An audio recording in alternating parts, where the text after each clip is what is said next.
महादेव्यै महादेव्यै शिवायै सततं नमः। नमः प्रकृत्यै भद्रायै नियताः प्रणतास्मताम्।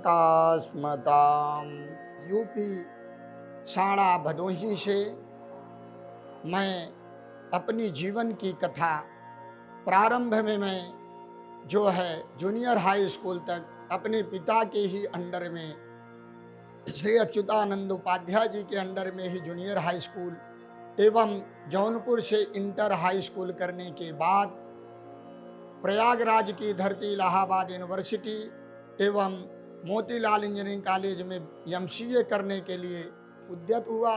उसी समय हमारे कुछ कारणवश दैव की कृपा से मेरा शिक्षा वहाँ बाधित हुआ।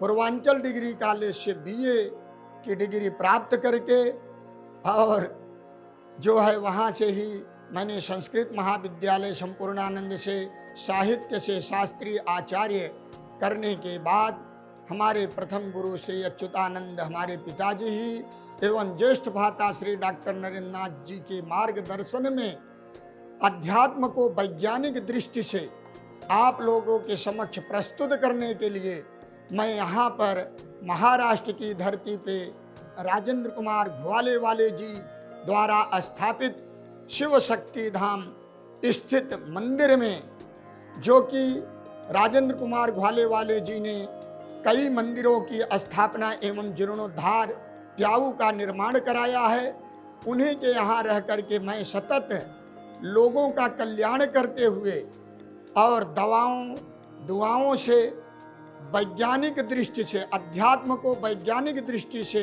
प्रस्तुत करने के लिए आप लोगों के समक्ष मैं चैनल के माध्यम से आपको वैज्ञानिक रीजन के माध्यम से आपको घर बैठे ही सारा ज्ञान अध्यात्म का विज्ञान के माध्यम से लोक कल्याण करने के लिए आज मैं उपस्थित हुआ हूँ।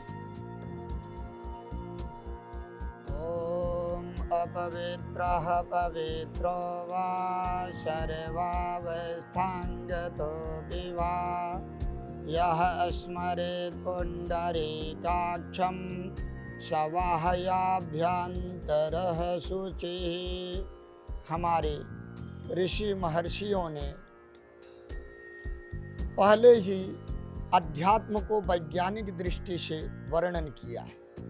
जिस प्रकार हमारे ऋषियों ने बताया, सबसे प्रथम मंत्र कोई पूजा पाठ जब भी होता है तो किसी को मानव कल्याण के लिए सबसे पहले पवित्रता की आवश्यकता होती है, शुद्धि की।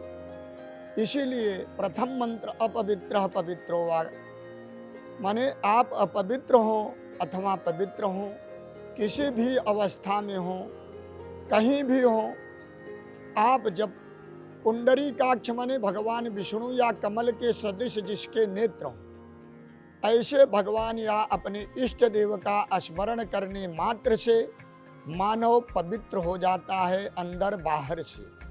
यह वैज्ञानिक दृष्टि है कि शारीरिक शुद्धि के लिए 72,000 रोम छिद्रों को सुचारू रूप से ऑक्सीजन का आदान प्रदान होने के लिए बाह्य स्नान की आवश्यकता होती है। मानव तो सदैव पवित्र ही रहता है। ऋषियों ने जब यह बताया तो कई ऋषियों ने इस पे प्रश्न किया कि भाई वैज्ञानिक दृष्टि से परमात्मा का नाम लेने से ही पवित्र होता है, पर कलयुग में मानव परमात्मा का स्मरण करेगा कैसे, यह कैसे जाने। तो ऋषियों को सूत जी या वेद व्यास जी ने बताया कि जो भी मनुष्य जीवन में कभी मंत्रों का श्रवण या शुश्रूषा करेगा, वह मंत्र उसके कर्ण पुटलों से उसके शरीर के अभ्यंतर प्रवेश करके उसके रोमांच को प्रफुल्लित कर देंगे। ऐसी स्थिति में लोगों के उद्धार के लिए जब कथा श्रवण करते हैं तो ब्राह्मणों द्वारा एक कलश में जल भर करके रखा जाता है, और जब यह मंत्र की शुरुआत करते हैं उससे छींटा देते हुए मानो यह संदेश देते हैं कि आपका मन कहीं भी विचरण कर रहा हो, इसके छींटा से आपका मन तुरंत हमारे पास आ जाए थिंग अबाउट हियर माने जहाँ भी हो आप हो, हमारे यहाँ आप आकर के प्रस्तुत हो जाओ। यह भ्रांतियाँ लोगों में है कि मैं स्नान नहीं किया हूँ तो मंदिर में कैसे जाऊँ, दीपक कैसे प्रज्वलित करूँ, शुद्ध नहीं हूँ। तो हमारा शास्त्र वैज्ञानिक दृष्टि से बताता है कि आप परमात्मा का स्मरण कर लो और आप पवित्र हो जाओगे। और इसके लिए भी बताया गया है कि मक्षिका विप्र गो नारी शिशु मंजा चगर भारी पवित्राणी युगे युगे। जैसे मक्खी है, मक्खी मिष्ठान पर भी बैठती है और भोजन पर भी बैठी होती है। तो अगर मच्छी को अपवित्र मान ले तो भोजन ग्रहण कैसे करेंगे? उस स्थिति में मच्छी को पवित्र मान लिया गया, मक्खी को। शिका विप्र ब्राह्मणों को, गायों को इसलिए पवित्र माना गया कि गाय के अंदर वैज्ञानिक तत्व ऐसा है कि उसके रेबीज में कोई भी दुर्गुण भरा हो, उसके दुर्गुण को दूर करके वह वास्तविकता में वैज्ञानिक रीजन से उसके सारे ग्रहों को नष्ट कर देता है। और मक्षिका विप्र गो नारी शिशु बालक, वह बालक किसी का भी हो, अज्ञानी हो ज्ञानी हो, उसे यह ज्ञान नहीं होता है शुद्धता का, वह कुछ भी पकड़ सकता है, इसलिए उसको भी पवित्र माना गया। पृथ्वी को भी पवित्र इसलिए माना गया वैज्ञानिक दृष्टि में कि असंख्य बार द्वापर युग में यहाँ पर हर जगह जब सुई की नोक कर्ण को जलाने के लिए श्मशान भूमि की जगह पर भगवान कृष्ण ने कर्ण को अपने हाथों पे रख करके जलाया था। आज कहाँ ऐसी भूमि है जहाँ पर लाश न जली हो। इसलिए पृथ्वी को हमारे ऋषियों ने पवित्र ही माना। मंजारी माने बिल्ली होती है, बिल्ली दूध भी पी लेती है, पुनः भी उस दूध को व्यर्थ न जाए इसलिए उसको भी पवित्र मान करके लोग ग्रहण करते हैं। सुष मंजारी और अग्नि को पवित्र इसलिए माना जाता है कि उसमें जाने अनजाने भक्ष अभक्ष सभी जाने के बाद भी अग्नि के अंदर ऐसी अध्यात्म तत्व है जो वैज्ञानिकता के द्वारा प्रमाणित करके अशुद्धता को शुद्धता में परिवर्तित कर देता है। ज्ञान विज्ञान के बारे में आज हमारा वैज्ञानिक स्थिति ऐसी हो गई है कि अध्यात्म को विज्ञान ने अपने इस तरक्की पर पहुंच गया है कि जो मैं प्राचीन समय में कई मीलों तक यात्रा करने के लिए काफ़ी समय व्यतीत करना पड़ता था, आज विज्ञान के माध्यम से वह कुछ चंद मिनटों में ही मैं तय कर लेता हूँ। ऐसी स्थिति में विज्ञान हमारा इतना तरक्की किया कि चाहे चांद पर जाना हुआ, चांद से मंगल की यात्रा की, यह हमारे अध्यात्म में विज्ञान का भरपूर सहयोग रहा है। आज मैं अध्यात्म को भी बताता हूँ। अध्यात्म से विज्ञान की तरक्की करने के लिए आप लोगों के जीवन में कैसे किया जाए।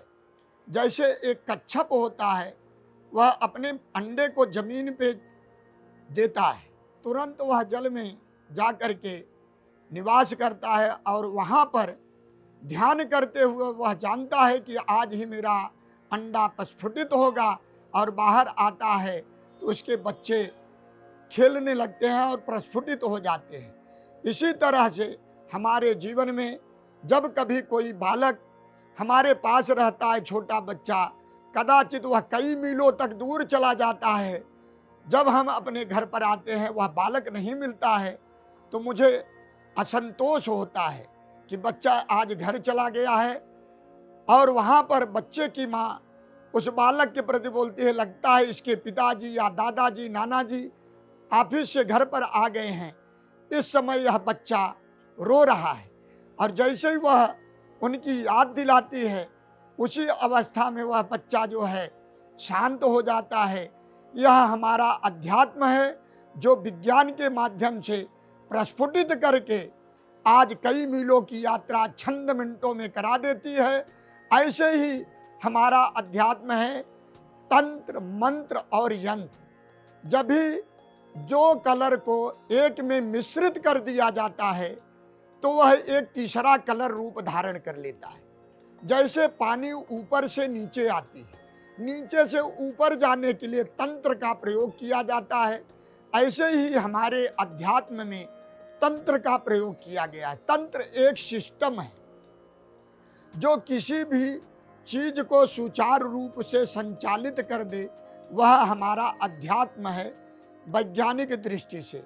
ऐसे में ही हम अपने अध्यात्म को विज्ञान के माध्यम से बताना चाहते हैं कि जीवन को अपने तंत्र और जड़ी बूटी यंत्र जो हैं उनके माध्यम से इस वैज्ञानिकता जीवन में सारी सुविधाएं प्राप्त होने के बाद भी मानव के जीवन में अशांति और गृह कलह पैदा ही हो रहा है। तो विज्ञान की सहायता क्या है? तंत्र का सहयोग लेकर के अध्यात्म के माध्यम से और यंत्र माने जड़ी बूटियों का सहयोग लेकर के इस जीवन को आप वैज्ञानिकता की दृष्टि से अपने शरीर की सुंदरता, सुदृढ़ता, अशांति को दूर करके सुदृढ़ता और सुंदरता को कायम रखें, अशांति को शांति में परिवर्तित करें। यह हमारा अध्यात्म विज्ञान के माध्यम से आपको मैं प्रस्तुत करता हूँ।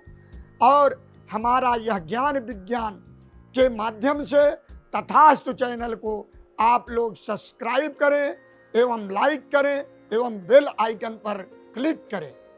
तथास्तु।